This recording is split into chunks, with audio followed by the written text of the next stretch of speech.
Hello, everyone. My name is Tamari Lana, and we're live here on Fab Collab's weekly interview series called Curtain Call.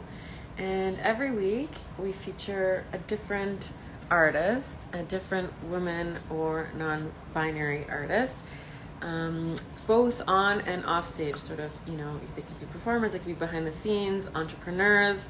And we've been going strong for about a year and a half now, featuring different women every week. Hola, Pilar. Hi, Marilyn. Hey, Erin. Oh, hey, ShayInn. Hey, Les. Oh, such good people. So today we're featuring a beautiful woman that we met in Mexico, actually a couple of months ago in Tulum. And her name is ShayInn. She is incredible. She's an entrepreneur. She has a very powerful backstory that I would love, to hear about and to share with everybody. And she'll tell you more about herself because I'm going to bring her on right now. Yes, joining.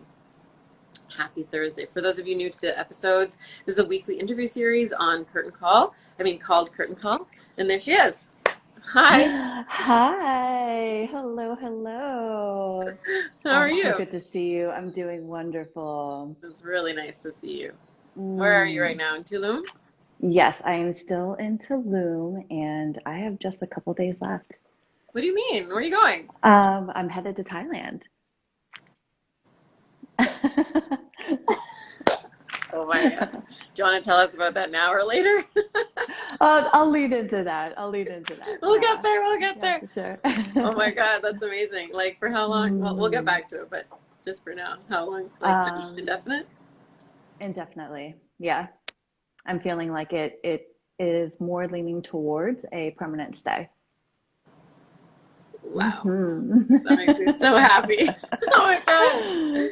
Okay, Yeah. okay. But first, who are you? Who is ShayInn? Where are you from? We'll get a little Ah. bit of backstory before we go to the future. Um, Mm. All so right. All I'll just right. say that I met you in a tent on the beach, classic.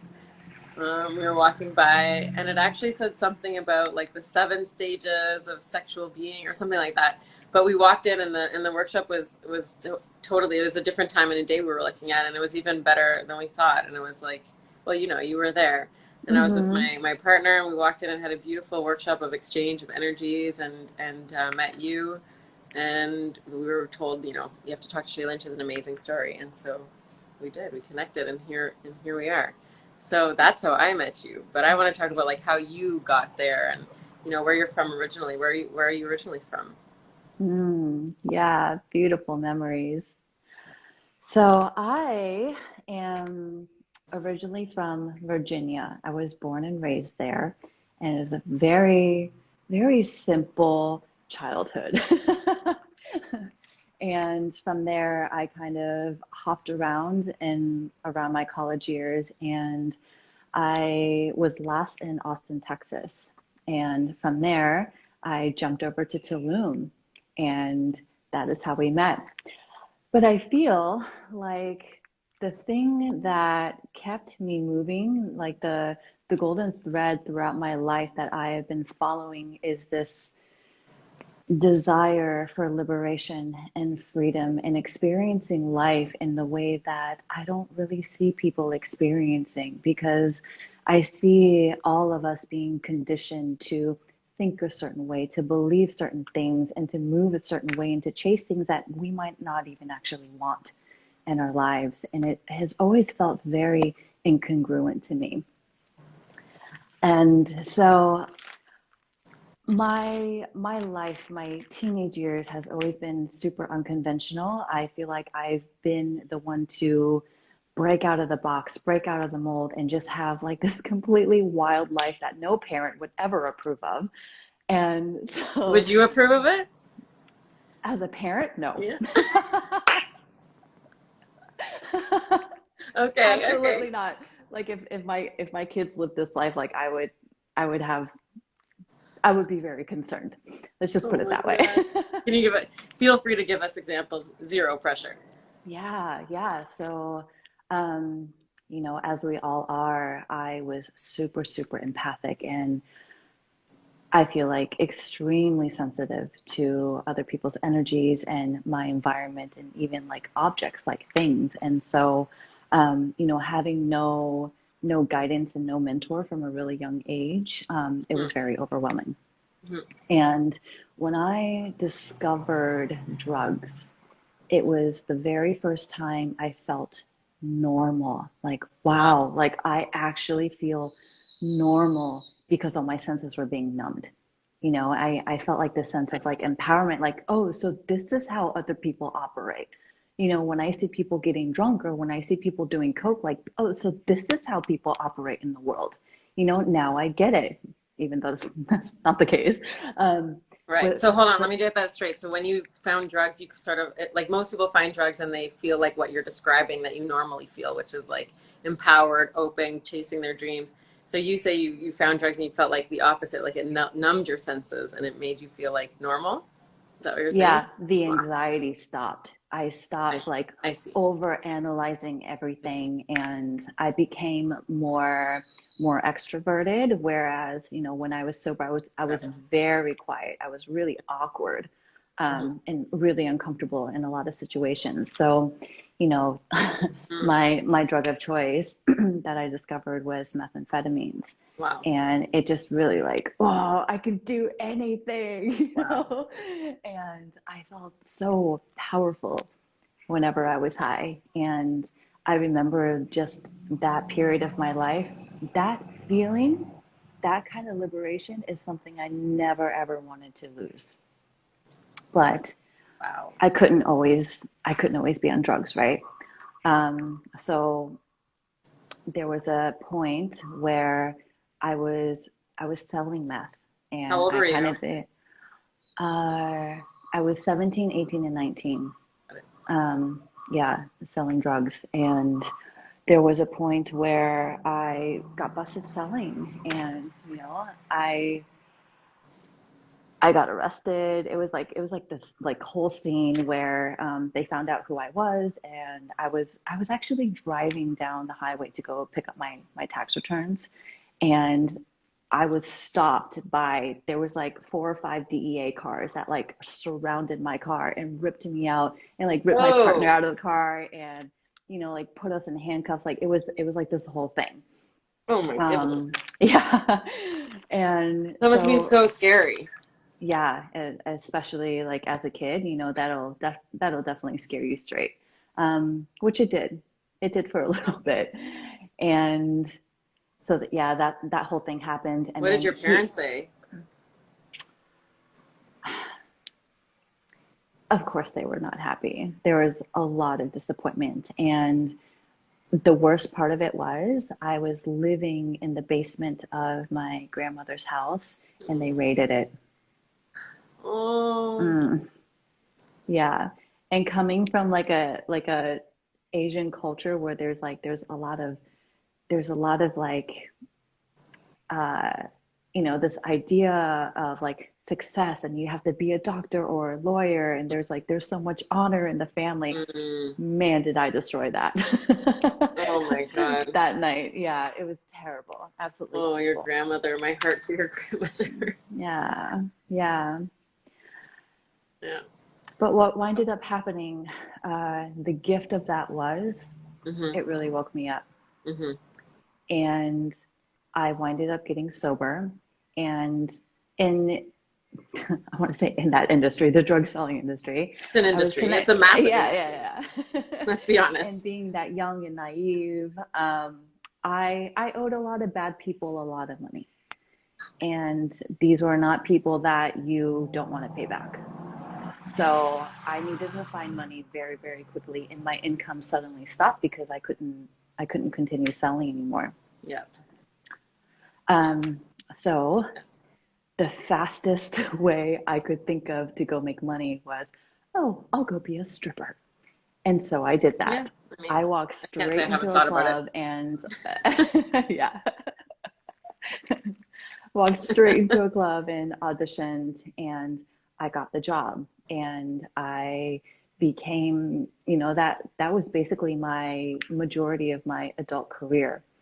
And yeah, Wow. it wasn't like the best thing to do. But what awoken inside of me was that thing that I was saying about how specifically women are conditioned to live life a certain way. We are so influenced under this patriarchal paradigm of masculine hustle and aggression. You know, it's like we've lost the art of femininity. And I learned so much of that in the club. And like my work was with men, with polarizing men, with sexual energy, with feminine essence, you know. And so throughout like my entire time there, it became like my specialty to really fine tune the art of being a woman. And I felt and like I almost saw myself as like Oh. using the strip club, and you know I did some escorting as well. I was using these spaces to like just refine feminine artistry, you know, Wow. to be so in my essence like as a woman, and to know the true, you know, the true meaning of what it's like to be a woman, the true meaning of what it's like to be feminine and soft and receptive and magnetic, and you know like polarizing the masculine. And when you do that as a woman, it really helps raise your masculine counterpart. It really empowers Oh. them, you know, and they step into it. And you know it's like I'm seeing like so much toxic femininity in the space, especially in the coaching space, where they're like, you know, the men have to step up, there's all this toxic masculinity, yada yada yada. But just in doing that, we're falling into our own toxic femininity that's perpetuating the cycle of the toxic masculine. It's perpetuating the cycle of this like suppressive patriarchy, right? When you say But it toxic femininity, can you tell us what you mean by that, just so we're all on the same page? emasculating men, Mhm. taking away, like basically taking away their balls. Eating. No, I'm joking. Yeah. Okay, thanks. And so, yeah, so then like the men that we see today, like there's no space for them to Hmm. be a man because the women have become so masculine. Wow. And we've done this in such a manipulative way. You know, Why do you we've think we've done done it? Like out of um, necessity, out from a of. wound. Mm, Yeah, definitely from a wound. You know, there's like this like uneven pay scale between men and women. There's like this power dynamic between men and women that we've seen in the world. And you know, so there's a lot of resentment, there's a lot of like suppression and oppression that women have been experiencing. mhm, And it's understandable that we have been lashing out and really like taking the reins back and like re-empowering ourselves to take back the world. But in doing so, within the process, we've been emasculating men, like been becoming the men. And so mm, then there's no space for the men to actually be men, you know, hmm, to actually stand in that power. And so I feel like, you know, during the time of my work in the club and escorting, like it's been such a medicine for me to learn and see the power that we have in softness, the hmm. power that we have in holding space for our men, and you know Wow. the gift of empowerment that we can give them, and the space that we expand into to support them when we honor them, when we are It's honoring and respecting our men. almost like you're allowed to be a woman, like Yes. full on woman, and you're allowed, and they're allowed to be men, like removed outside of the eyes of society, kind of, Yes. you know, Yeah. just listening in. Yeah. You know, because it's like I'm not just talking about men and women, but you know, in any dynamic really, like when you're leaning more into that feminine receptivity and softness and like and gratitude for what you are receiving, what winds up happening? You receive more, right? If you think of a little kid and you just gave them like a piece of candy and they're like, oh yeah, thanks, big deal. They're not fully receiving it. You're like, I don't want to give you another piece. Like, I don't want to give you shit anymore. You know? But Totally. if that little kid's like, oh my gosh, thank you so much. I've been wanting one of these like forever, and just like fully speaking with their body, expressing gratitude, it makes you want to give more. It makes you want to like step into that space. And, Hmm. I know, Beautiful um, example. yeah, I know like Yeah. it, especially being a mom, like I experience this a lot, this like gratitude and also lack of gratitude. And, in turn, what that activates within me. Hmm. Either I want to Hmm. pull back and, it makes me contract, or I want to give even more and I feel Hmm. even more protective Hmm. over that person, over that space, over the experience. You Wow. know, Wow, yeah. wow, wow. That's beautiful. Thank you for sharing all these things. Like, it's just beautiful to listen to. Yeah. And to Mm, learn and to imagine, what you're saying about being like being a woman, really, and allowing yourself to be that without having to be like anything else, really, right? Live in that yeah. essence. Wow. Yeah. How long did you do that for? You said it was for the majority of your career. Yeah. So I started when I was 19 and it ended when right before I got pregnant with my daughter. I think I was 31. Mhm. Yeah, it was a good long stretch. Did you manage to pay everyone back? I did very quickly. Yeah. Yeah. So So then that I was guess once you awesome. paid everyone back, why did you wanted to stay? I guess I guess it was just Oh your life man, at that time. I loved it. I Nice. absolutely loved it. I know Yeah. I've heard some women say like, "Oh, it was just to get through college," or I had to deal with like all these gross guys, but I got through it. I got the bills paid. But me personally, there was something so much deeper Mm-hmm. that I got out of that experience, Mm. and I am still working with that medicine today in Wow. my personal relationships and business with my clients. Mm. Yeah. Okay. Wow. And then what did you do? Why did you leave then? I left because after I got pregnant with my daughter, Right. I wanted more time at home. I wanted to be able to actually raise my own children. I Mm. didn't get that opportunity with my son. Like it was straight from giving birth to a divorce to a custody battle. So Oh. it was like, oh, I, Mm. I spent all of my money with like attorneys and Mm. nannies and like I didn't get to spend a lot of time with him. So with my second pregnancy, like I knew this time I want to be there and not miss any of the milestones. Mm-hmm. So I left the club, which was like, oh, it was so hard for me to do because I loved that space so much. I absolutely loved it. Wow. But I was able to take all of the lessons and the experiences and memories and implement them into everything that I do, even today. Yeah, I bet 12 years. 12 years of Yeah. work in any industry. Like how? Yeah. Hmm. Wow, wow. I want to know everything. I want to know everything that you learned. I want to know like your most beautiful experiences, your most crazy experiences. Like I just want anything you want to share. I want to know it all. Yeah. Oh Like my it goodness. really is, oh gosh, being a woman is an art. All day. It's absolutely an art. From the way that we move, from the words that we choose to speak, the way that we look into each other's eyes, the way we touch the gracefulness, the way we adorn ourselves. Like it's such an art. And I feel like that's an art that is lost in today's culture, in today's Wow. society. Everywhere? Um, Hard to say. yeah, it's hard to say. I mean, the first thing that popped in my mind, like the last time I can maybe recall this is like geishas, Mm. and in the way that they dress themselves and like oh my gosh, they stepped into this role like so intentionally, going from their expensive kimonos to how they do their hair and the Yeah. pages and the fragrances and like how their movements when they're like pouring Mm. tea for somebody. It's just, oh my gosh, like it's just so beautiful, and Mm-hmm. like they are a moving work of art.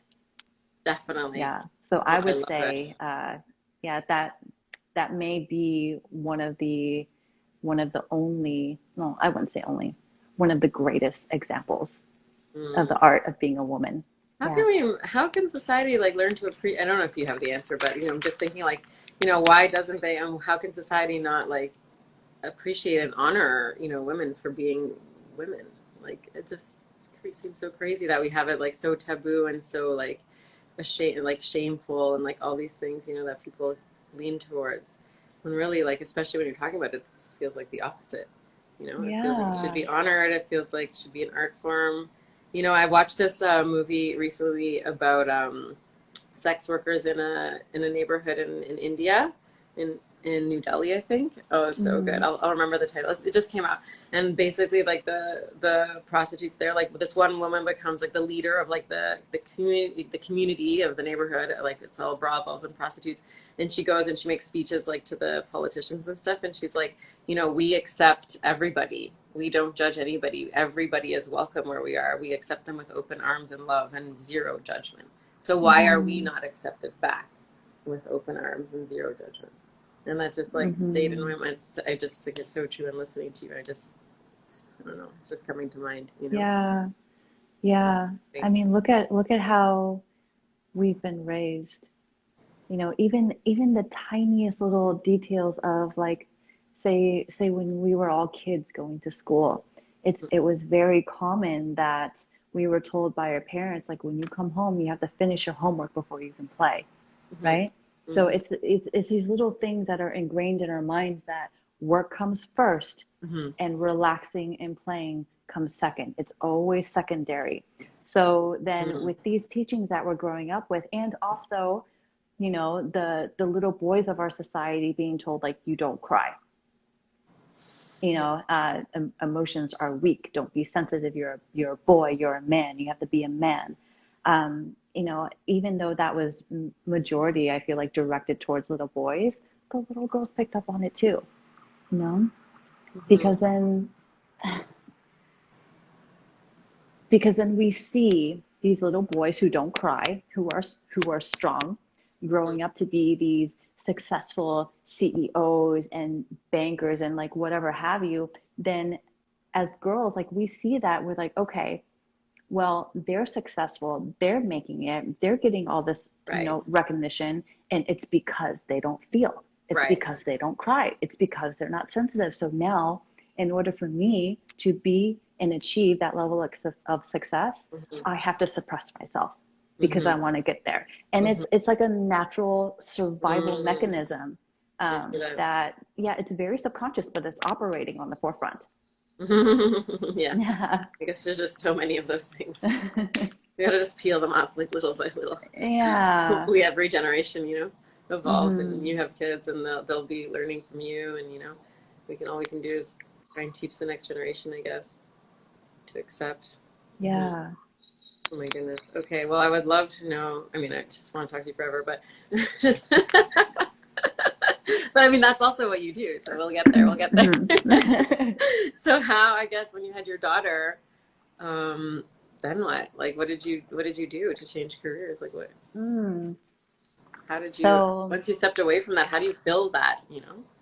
yeah, so I've always been fascinated with writing. I went to an art school in San Francisco for Oh, fashion journalism, actually. yeah, that's Though awesome. I obviously I didn't stick to writing with fashion, but I learned a lot about writing and journalism, and I took that and I made it into a blog. And for a while there, I had this like sustainable living, like health conscious, like crunchy mom blog, Nice. for a little bit. And I was Love trying it. to monetize it, and it wasn't quite working out for me at the time. Like, I didn't find enough time to write, and then Hmm. having two kids, and also, like, I was like breastfeeding around the clock, it wasn't working out too well for me. So I need a little bit more spaciousness just to be a mom. And then eventually I decided that I wanted to help women step into this, like, all the stuff that I've been talking about, this like feminine artistry, and like really being a woman, and Hmm. doing the real work that supports the rising of the masculine, and supporting our men. And so I hired my own coach. She was a Cool. business coach. Cool. Yeah. And I just want to pause because you keep saying this, but I just want to like really highlight it because I don't hear it very much. I hear so many women talking about, and including myself, talking about like highlighting and supporting women. And I rarely hear women talking about highlighting and supporting men. I just want to like take that in for a second. It's really strong and beautiful to hear. Hi Zoe, and hi everyone. Thanks for joining. Yeah. So thanks for doing that and for talking about it and for living it. Yeah, because it's like I feel like the men have been left out, and for a very long time they've been left out.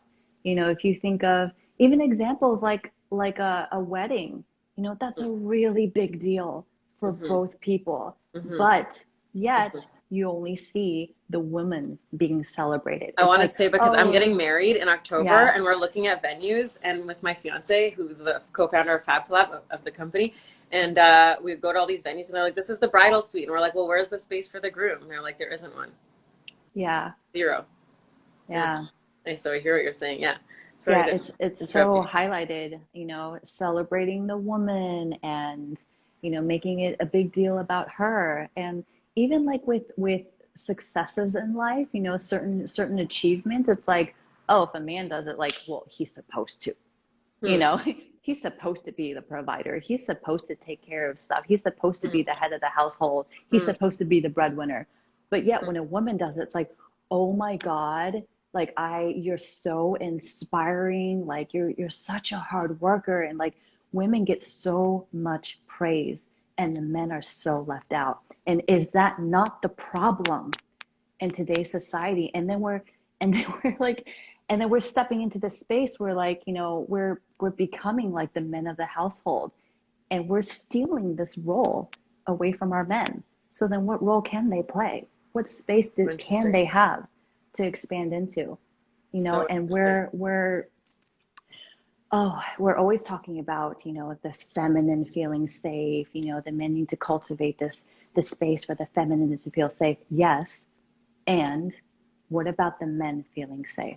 Because they also have inner child wounds that they have to work through. They are also experiencing their inner wounded feminine. But yet it's like we have all of these expectations on men to do this thing, be grounded, be the support, be all these things.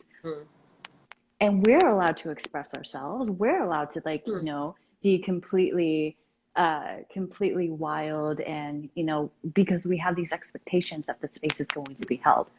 But then when a man does it, it's like, oh, he's an asshole. Like he's crazy. He doesn't have his shit together, kind of thing. And we haven't even talked about all the other genders and non-binary and everyone else. We haven't even scratched that. We haven't even gotten there. Right. Oh my goodness. Yeah. You see women coming together, for like these women's circles and women's empowerment groups, which is wonderful. Like I absolutely love them and I take part in a lot of them. I feel like we need it. But where are all the men's groups? Where can the men go for support? It's just as needed. We have Zoe here who's commenting, ironically, this is a facet of patriarchy. What do you think about that? Yeah, it is. This is a result of it. One of the results of it, for sure. I agree. And for as long as we are unconsciously perpetuating this cycle, the world's not going to change. Because we're always hearing about the divine feminine, the divine masculine rising together, but I don't actually see people taking actions to play that out fairly, because the focus has always been on the rising of the feminine. But they need to be supported together. We need to rise together. We have Priya. I just want to read her. Love that perspective. I've always felt that we don't do justice to feminism. Feminism is meant to equalize, not push men down. Thank you for wording it so beautifully. Thanks, Priya. Okay, so I totally went off on a tangent there, but you were saying it was just, I'm like, this is important. I want to hear more about it. But and thanks everyone. Please keep commenting and let us know what you're thinking. But so you were saying you hired your own life coach. Yeah, to get you on track, get your business going, I Oh, guess, yeah, right? yeah, Yeah, yeah. yeah. Sorry, I'm bringing us Okay. back. I'm like, okay, where were we? No worries. Okay. So, yes, I hired my own business coach, and she was helping me determine what it was that I wanted to help people with. And I always knew that I wanted to work with women and kind of bring all of the medicine and the teachings and experiences from the strip club into some sort of online space that's not the strip club, Yeah. And so. Um, she found out, though, that my history as a sex worker was a complete secret. Uh, Majority of my partners didn't know. oh, My family didn't know. A oh. lot of my friends didn't know. What did they And think you were working at? I was, here's the thing, I was so sneaky about it because at one of the clubs I was at for the longest, I was a daytime dancer. So I would actually leave the house in corporate clothes with a little backpack, or I would just leave my bag in the trunk and I'd drive to the club and I would work my day shift. And, I would change back and I would wipe off like all the crazy makeup and then head back home. Wow, It was such a lie that I was that's mind living. blowing. Oh my God. I know, yeah. And, Whoa. my, Oh my God. Not even your partners, like your relationships, they didn't know. some of them did, but the ones that I had already known that would not Right, be okay with it, I didn't right. tell. Yeah, yeah, So yeah. yeah, they believed that I worked in these corporate settings. It must be so Um, relaxing to just say this now. Like, I know, yeah, yeah, for sure. But that's wild. this Okay, coach so of she found mine, out. yeah, she was, oh my God, she was such a master at energetics. Like she worked a lot with like the energy like that goes into business and Hmm. manifestation and stuff like that. Wow. And she was like, so no one knows about your past? I'm like, no, not really. And she was basically like, you are using so much of your energy to hide this secret. Like, I can't even work with you if you don't share this because there's no way that you can continue because all Whoa. of your energy is going through to like suppressing this secret. I'm like, oh my God, it is. Wow. What a And moment. so she totally called me out and she was like, if you actually want to be successful and you want to work with me, like this is something you have to do. Like you just have to share. And she's like, I don't care if it's a Facebook Live or you like call these people, but you need to clear that shame because you are so not free. And if you want to teach women about freedom, you got to free yourself first. I'm like, Wow. damn. So good.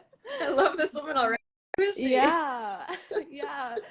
I'll share with her. Her name's Sydney Campo. She's absolutely incredible.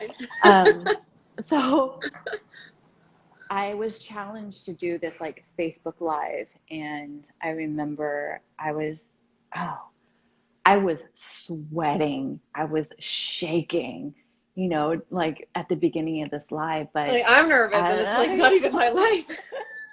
I know. And so as I started to tell this story, there was a relief and this weight off of my chest. Like as I was sharing this story, I felt like I could breathe again, and I didn't even realize how bad I was suffocating, holding on to the secret, And I was like crying and just like sharing about how I was so scared that people weren't going to love me anymore, how they weren't going to be friends with me anymore, how my mom was going to disown me, and I'm like in tears, like You're on this Facebook amazing. Live, That's so right? much courage. That's incredible. Wow. Wow. um, and Oh my God. from that, I signed a couple of my very first clients, and it was because they could so relate to my story, and they were also sex workers. And they also had a very similar story to mine where they could not share. They were hiding in Mm-hmm. so much shame. And uh, yeah, it's so beautiful how the work that we are meant to put out in the world, we are attracting the very same individuals that need your medicine. And I would go to say that Probably about like 80% of my clients are previous sex workers. And it wasn't Wow. planned that way. It's not like I market to all the strippers and escorts out there. I Mm-hmm. don't. Um, but when they come into my field, there's some sort of resonance that they feel that I have medicine for.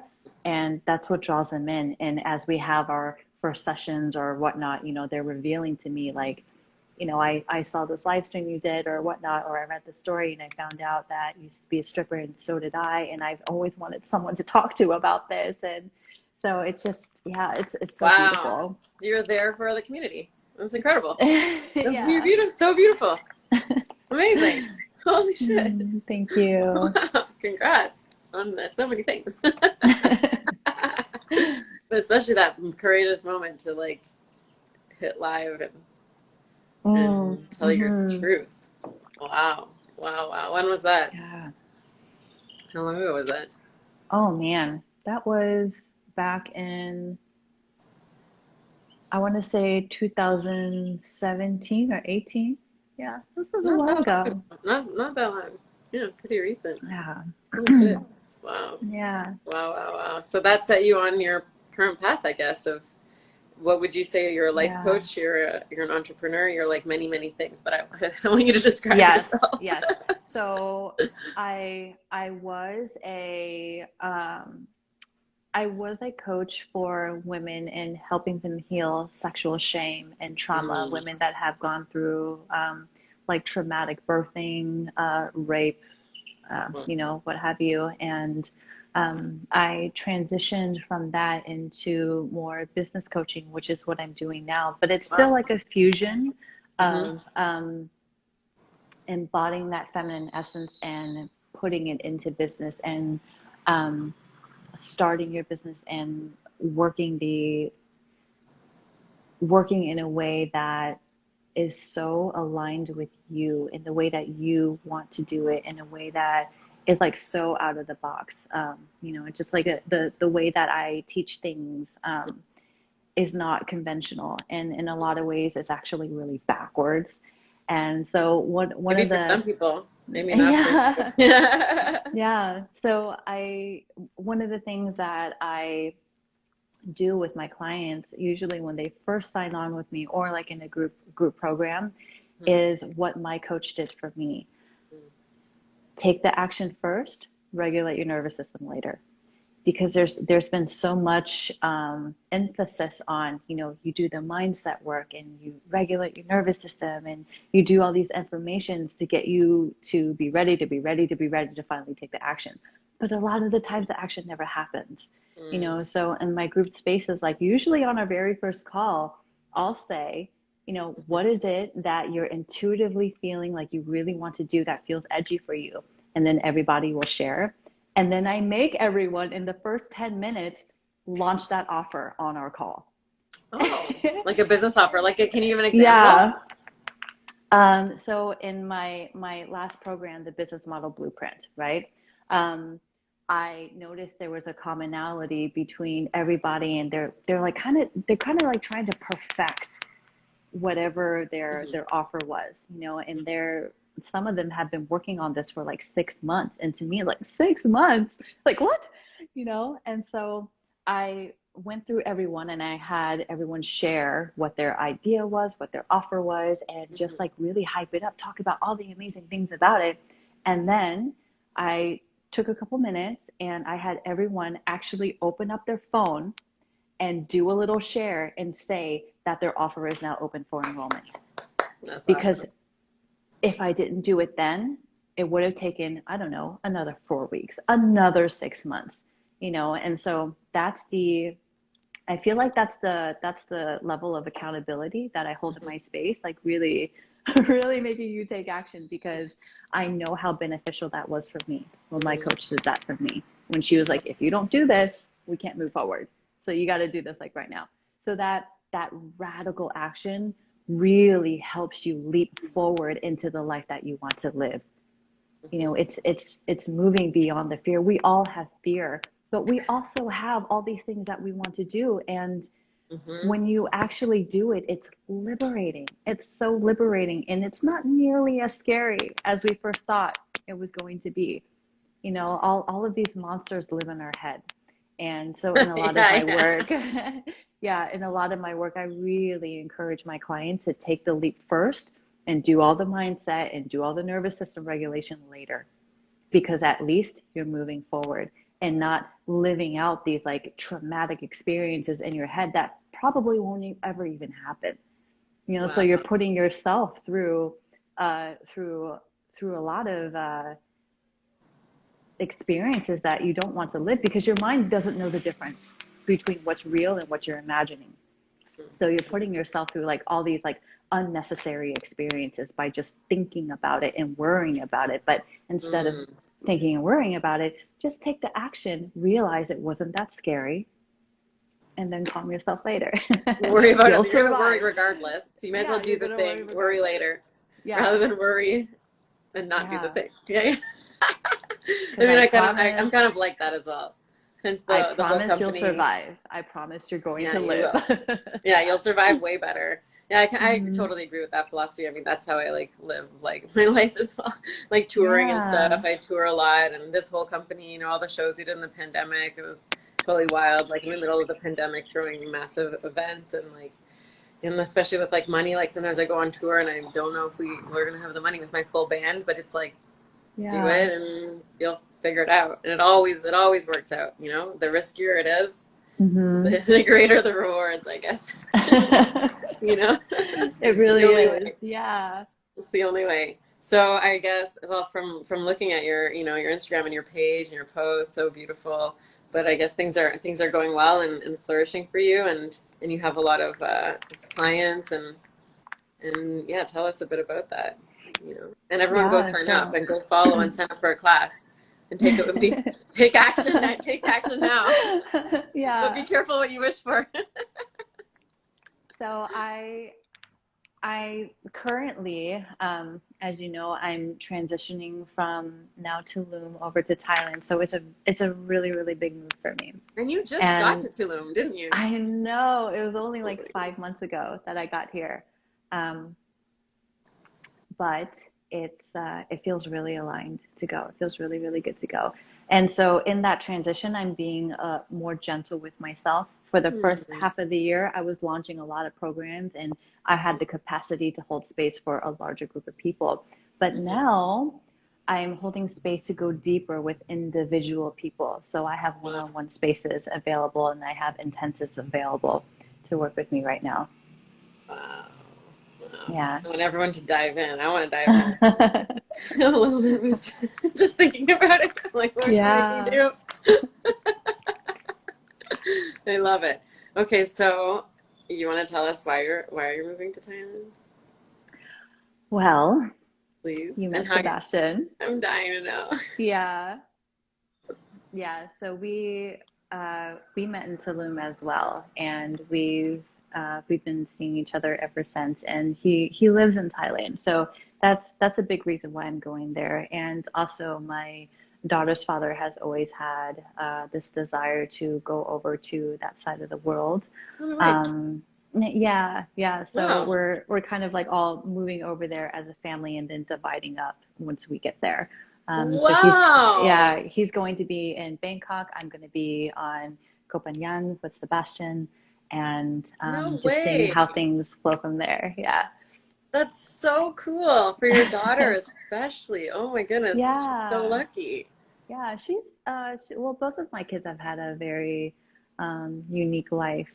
They're both unschooled, and their learning is like real world experience through travel, through culture, and the freedom to choose what they want to do. I think that's really, really important, especially as children, like they're intuitively so connected. They're so in their flow state. And I feel like, you know, a lot of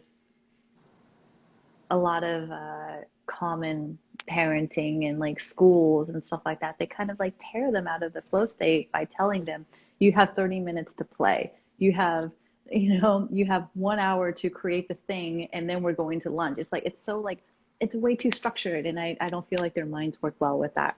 Hmm. And so at least for now, they're going to be unschooled and just, experiencing the world and really taking all of that in. How do And you like? I mean, you're not in the States, but I guess in the States, that like, how do you get away with that? That's my question. oh, so that was one of the reasons we moved to Texas Got because it. they're pretty lenient there. But yeah, Got it. it is hard Mhm. um, to navigate around that because the school systems are really strict in the Mhm. US. Yeah. Mhm. Mhm. Mhm. I mean, unschooled sounds like a strange word. Like they're schooled in other ways, I guess, right? Like Yeah, yeah. they So learn there's all day. unschooling means like there's no curriculum, Hmm. I see. I and see. there's like no testing and it's very child led and it's like real world experience. Hmm.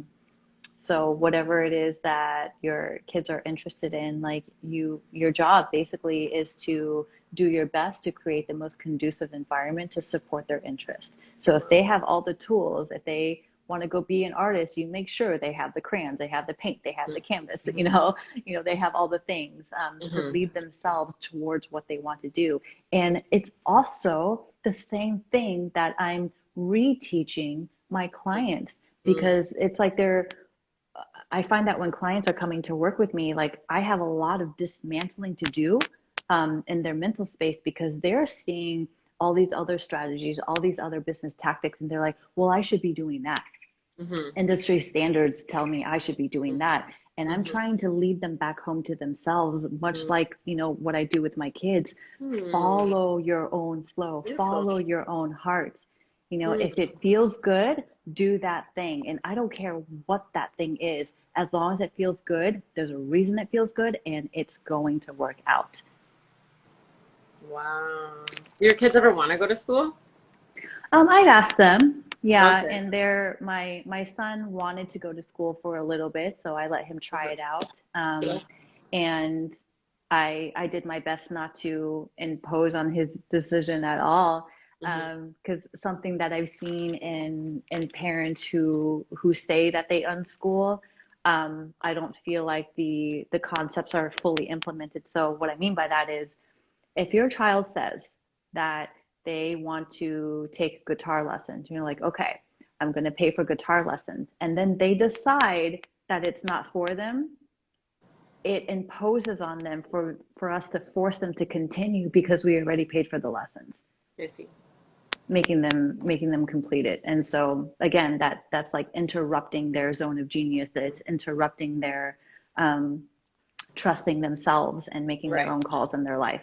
And Right. so, yeah, at some Same point, with my school, I guess. son, my son saw these like huge playgrounds at a school that we lived next to for a while, and he's like, Mm. "Oh, that looks so fun! Like, I want to Aw. go to school."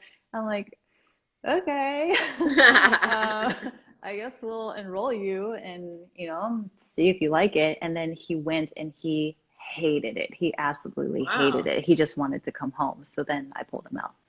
Wow. But at Yeah. least he was able to answer that question. Yeah, and he was Mhm. able to follow his own guidance and experience for himself what he desired and what he did not. Mhm.